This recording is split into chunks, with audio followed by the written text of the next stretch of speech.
प्यारे विद्यार्थियों, युवान हिंदी अकादमी में आपका बहुत बहुत स्वागत है। आज का हिंदी व्याकरण के अंतर्गत हमारा जो टॉपिक होगा वो होगा सर्वनाम। सर्वनाम का मतलब होता है सबका नाम, यानी कि सर्व का मतलब सब और नाम का मतलब यानी संज्ञा। ठीक है, संज्ञा हमने कल पढ़ लिया था तो आपको संज्ञा क्लियर हो गया होगा। अब सर्वनाम उसका नेक्स्ट स्टेप है। चलिएगा, सर्वनाम की परिभाषा को देखते हैं। सर्व यानी सब नामों यानी संज्ञाओं के बदले जो शब्द आते हैं उन्हें हम सर्वनाम कहते हैं। दूसरे तरीके से समझते हैं इसको, संज्ञा के स्थान पर जिन शब्दों का प्रयोग होता है उन्हें सर्वनाम कहते हैं। उन्हें क्या कहते हैं? सर्वनाम कहते हैं। जैसे शारदा ने कहा मैं खाना बना रही हूँ। शारदा ने कहा मैं खाना बना रही हूँ। मैं किसके स्थान पर आया है? मैं जो है ये शारदा के स्थान पर आया है। सर्वनाम 11 होते हैं। कौन कौन से होते हैं बेटा? मैं, तू, आप, यह, वह, जो, सो, कोई, कुछ, कौन और क्या, ये हमारे सर्वनाम होते हैं।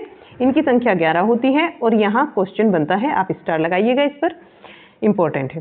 सर्वनाम के भेद ये 6 होते हैं। पहला है पुरुषवाचक सर्वनाम। पुरुषवाचक सर्वनाम के 3 उपभेद होते हैं जिनको जानना बहुत जरूरी है। उत्तम पुरुष, मध्यम पुरुष और अन्य पुरुष। डिटेल में आगे पढ़ते हैं, पहले इनको जान लीजिए। ठीक है, पुरुषवाचक सर्वनाम के 3 उपभेद होते हैं जिनमें उत्तम पुरुष, मध्यम पुरुष और अन्य पुरुष होते हैं। सेकंड नंबर पर आता है निजवाचक सर्वनाम। थर्ड नंबर पर आता है निश्चयवाचक सर्वनाम। 4 नंबर पर आता है हमारा अनिश्चयवाचक सर्वनाम। 5 नंबर पर आता है संबंधवाचक सर्वनाम और 6 नंबर पर आता है प्रश्नवाचक सर्वनाम। पुरुषवाचक सर्वनाम को देखते हैं। पुरुषवाचक सर्वनाम का प्रयोग वक्ता, श्रोता तथा अन्य किसी तीसरे व्यक्ति, अन्य का मतलब क्या होता है? किसी तीसरे व्यक्ति के लिए किया जाता है। यानी पुरुषवाचक जो सर्वनाम है उसके अंतर्गत कौन कौन होता है? एक वक्ता होता है, एक जो बात करता है, एक जो बात करता है वो ये होगा, दूसरा जिससे बात करेगा वो होगा और तीसरा जिसके विषय में बात की जाती है ये कोई अन्य। ठीक है, ये क्या है? हमारा अन्य है, यानी कि श्रोता, ये आपका श्रोता हो गया, ये आपका वक्ता हो गया यहाँ पर, और ये हो गया आपका श्रोता। ठीक है, ये हो गया आपका अन्य। इस तरीके से इसके 3 भेद होते हैं। क्या होते हैं? 3 भेद होते हैं जिसमें आपका उत्तम पुरुष आता है, मध्यम पुरुष आता है और अन्य पुरुष आता है। यानी बोलने वाले वक्ता को उत्तम पुरुष कहते हैं। बोलने वाले वक्ता को क्या बोलते हैं? क्या बोलते हैं? उसको उत्तम पुरुष बोलते हैं। जिसमें कौन कौन आता है? जैसे मैं और हम, ये आएंगे उत्तम पुरुष के अंतर्गत। मध्यम पुरुष कौन होता है? सुनने वाला यानी श्रोता, जो बात को सुन रहा होता है वो होता है मध्यम पुरुष। यानी जिससे हम बात करते हैं वो कौन होता है? मध्यम पुरुष होता है, श्रोता होता है। उसके अंतर्गत आते हैं तू, तुम और आप। आई थिंक यहाँ तक क्लियर हो गया होगा आपका। फिर अन्य पुरुष। अन्य पुरुष को समझते हैं जिसके संबंध में बात की जाती है। उत्तम पुरुष और मध्यम पुरुष मिलकर, मैं और तुम मिलकर जिसके विषय में बात करते हैं किसी थर्ड पर्सन के विषय में, वो क्या होता है? अन्य पुरुष होता है। यह, ये, वे और वह, ये इसके अंतर्गत आते हैं। ठीक है, अब सेकंड नंबर पर देखते हैं निजवाचक सर्वनाम को। सेकंड क्या आता है हमारा? निजवाचक सर्वनाम आता है। निज अर्थात अपना। निज का मतलब क्या होता है? अपना। वाक्य में जिन सर्वनाम शब्दों का प्रयोग कर्ता के साथ अपनेपन का बोध कराने के लिए होता है वह निजवाचक सर्वनाम कहलाता है। और ये एग्जाम में बना भी है बहुत बार। प्रथम जो ये है ऊपर हमने पढ़ा प्रथम पुरुष, ये भी आपका बहुत बार बना है। निजवाचक सर्वनाम भी बहुत बार बना है। यहाँ से यानी मैं जो आपको बताने चाह रही हूँ, प्रथम पुरुष या हम उत्तम पुरुष को ही बोलते हैं। इन तीनों से भी क्वेश्चन बनते हैं। ठीक है, इनसे भी क्वेश्चन बनते हैं और आपका निजवाचक भी बहुत बार एग्जाम में पूछा जाता है। तो स्टार लगाकर चलिएगा क्योंकि सर्वनाम जो टॉपिक है वो इम्पोर्टेंट है। जैसे आपने जाना कि मैं यह काम आप ही कर लूंगा। मैं यह काम आप ही, आप क्या है? मतलब कि मैं ये काम स्वयं कर लूंगा। कल मैं स्वयं बैंक जाऊंगी। स्वयं का क्या मतलब है? कल मैं बैंक जाऊंगी भी बोल सकते थे, लेकिन कल मैं स्वयं जाऊंगी, खुद से बैंक जाऊंगी, अपनेपन को दिखा रहा है। तो यहाँ पर स्वयं जो है निजवाचक सर्वनाम का उदाहरण होगा। फिर एक और उदाहरण इसका देखिएगा, मैं स्कूल बैग अपने आप ही तैयार करता हूँ। यहाँ पर क्या होगा? मैं स्कूल बैग अपने आप ही तैयार करता हूँ, ये हो जाएगा। तो अगला जो है हमारा सर्वनाम वो निश्चयवाचक सर्वनाम है। निश्चयवाचक सर्वनाम के पास या फिर दूर की वस्तु का निश्चित बोध होता है। निश्चयवाचक सर्वनाम से पास या फिर दूर की वस्तु का क्या होता है? निश्चित बोध होता है। जैसे कि यह कोई नया काम नहीं है। यह क्या है? कोई नया काम नहीं है। यह सीमा का मकान है। यह किसका मकान है? यह सीमा का मकान है। रोटी मत खाओ, रोटी मत खाओ, रोटी खाली, रोटी वह जली है। रोटी मत खाओ क्योंकि वह रोटी क्या है? जली है, इसलिए रोटी मत खाओ। तो वह यहाँ पर मैं जो आपको समझाना चाहती हूँ वो ये है कि ये निश्चितता कर रहा है। यहाँ पर यह मकान, यह सीमा का मकान है, ये मकान जो है यह शब्द यहाँ पर निश्चितता का बोध करा रहा है। रोटी मत खाओ क्योंकि वह रोटी, कोई आप हो सकता है आपकी कोई रोटी है, एक ही रोटी है आपके पास में, तो इशारा किया जा रहा है कि वह रोटी मत खाओ, वह जली हुई है। रोटी मत खाओ, वह जली हुई है। ठीक है, आगे देखिएगा, अनिश्चयवाचक स्वरनाम। अनिश्चयवाचक स्वरनाम में क्या होता है? कोई और कुछ शब्द आपको देखने को मिलेंगे किसी वाक्य के अंतर्गत। आप उसको देखकर भी आइडिया लगा सकते हो कि ये जो है अनिश्चयवाचक स्वरनाम का उदाहरण है। यहाँ अनिश्चयवाचक स्वरनाम है।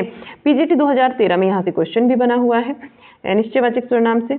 इसकी डेफिनेशन को देखिएगा, जो स्वरनाम किसी अनिश्चित व्यक्ति का या फिर वस्तु का बोध कराते हैं, कोई व्यक्ति के लिए आएगा और कुछ जो है वो वस्तु के लिए आएगा, उन्हें हम अनिश्चयवाचक स्वरनाम कहते हैं। जैसे कोई आया था, कौन आया था? पता नहीं, कोई आया था। ठीक है, पानी में कुछ पड़ा है, पानी में कुछ तो पड़ा है। ठीक है, तो कुछ क्या है? किसी वस्तु के लिए प्रयोग में आता है और कोई किसी व्यक्ति के लिए आता है। जब हमें ज्ञात ही नहीं होता कौन है क्या है, तो वहां क्या होता है? अनिश्चयवाचक स्वरनाम होता है। नेक्स्ट देखते हैं संबंधवाचक स्वरनाम को। संबंधवाचक स्वरनाम ये जो और सो से दर्शाया जाता है। जो और सो यानी जिस वाक्य के अंतर्गत आपको दिखाई देगा जो और सो, वहां क्या होगा? संबंधवाचक स्वरनाम होगा। डेफिनेशन को समझ लेते हैं। जहां पर दो वस्तुओं अथवा व्यक्तियों का पारस्परिक संबंध प्रकट होता है, वहां संबंधवाचक स्वरनाम होता है। मुझे लगता है कि आपको डेफिनेशन से कोई चीज क्लियर नहीं हुई होगी ये संबंधवाचक स्वरनाम, लेकिन जो और सो को समझ लीजिएगा। जैसे वह कौन है जो पढ़ रहा है? ठीक है, वह कौन है? जो आया, वाक्य में जो आया तो क्या हुआ? संबंधवाचक स्वरनाम।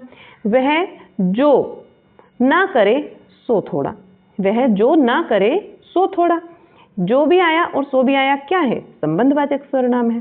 तो इस तरीके से तो आप समझ लेंगे। ठीक है, अनिश्चयवाचक को भी आप समझ लेंगे अच्छे से, संबंधवाचक को भी समझ लेंगे। आगे क्या आता है? प्रश्नवाचक स्वरनाम आता है, प्रश्नवाचक स्वरनाम आता है। प्रश्नवाचक में क्या होगा? जहां आप कौन और कोई के क्या के साथ में क्वेश्चन करते हो। डेफिनेशन को समझिएगा। प्रश्न करने के लिए जिन स्वरनाम का प्रयोग होता है उन्हें हम प्रश्नवाचक स्वरनाम कहते हैं।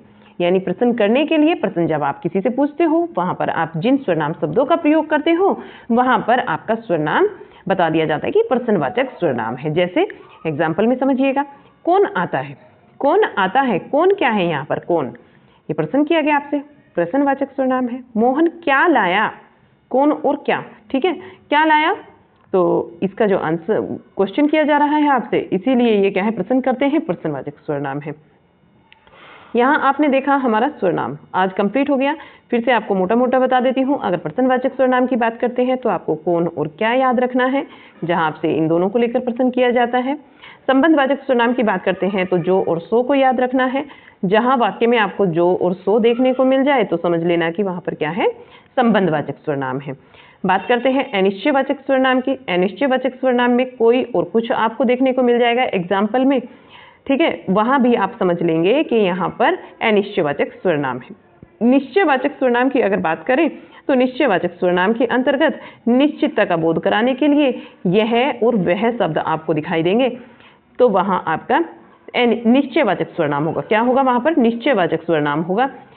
एक और बचता है आपका, इसको भी देखिएगा, निजवाचक स्वरनाम। निज मतलब कि अपना, निज मतलब अपना, और अपने के लिए हम किन शब्दों का प्रयोग करते हैं? स्वयं का करते हैं। किसका करते हैं? एक तो स्वयं शब्द का प्रयोग करते हैं अपने के लिए, और एक हम कई बार खुद शब्द का भी प्रयोग करते हैं। किसका करते हैं? खुद का भी प्रयोग करते हैं। और एक हम आप, खुद के लिए हम आप शब्द का भी प्रयोग करते हैं कि मैं ये अपने आप कर लूंगी। आप आया ना, तो आप शब्द का प्रयोग करते हैं, स्वयं का करते हैं, खुद का करते हैं। अगर आपको ये तीनों शब्द कहीं दिख जाएं तो समझ लेना कि वहां क्या है? निजवाचक स्वरनाम है।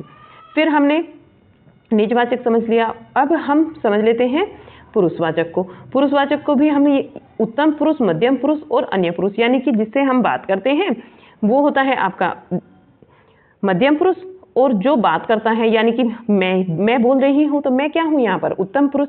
आपको बोल रही हूँ तो आपके लिए मैं क्या होगा? अगर आप मेरे सामने भी हैं तो आपसे मैं बात कर रही हूँ, आप क्या होंगे वहाँ पर? मध्यम पुरुष हो जाएंगे। और जिनके विषय में हम बात करेंगे वो क्या होगा? थर्ड पर्सन, यानी कि आपका अन्य पुरुष, उसको बोलते हैं, वो हो जाएगा आपका अन्य पुरुष। ठीक है। इनमें कौन कौन प्रयोग होता है? उत्तम पुरुष में मैं और हम, मध्यम पुरुष में आपका तू, तुम, आप, और यह, वे, ये सब, ये हो जाएगा आपका थर्ड पर्सन में। तो इस तरीके से आपका सर्वनाम कंप्लीट हो जाता है और रिवाइज भी हो जाता है। 6 इसके भेद होते हैं, 11 सर्वनाम होते हैं, इनको भी आप रखेंगे। देखिएगा यहाँ पर भी मैंने लिखा है, ये आपका आता है प्रथम पुरुष में, तू और आप, ये आपका आ जाएगा मध्यम पुरुष में, यह वह, ये भी आपका अन्य पुरुष में आ जाएगा। जो सो आ जाता है संबंध में, फिर कोई कुछ और कौन क्या, ये सारी चीजें यहीं पर लिखी हुई हैं। इन वर्डों से भी आप पहचान सकते हैं कि क्या है। ठीक है। और उम्मीद करती हूँ सर्वनाम टॉपिक आपको समझ आया होगा। छोटा सा क्लास है, पसंद आया हो लाइक शेयर जरूर करना। ज़्यादा से ज़्यादा लोगों को जो टीजीटी, पीजीटी या फिर किसी अन्य एग्जाम की जहां आपसे व्याकरण पूछा जा रहा है, इस क्लास को शेयर करना। क्लास में ऐसी ही अच्छे से अच्छी और छोटी छोटी क्लासेस जो हम ग्रामर की कर रहे हैं पाने के लिए आप हमारे चैनल को युवान हिंदी अकादमी को सब्सक्राइब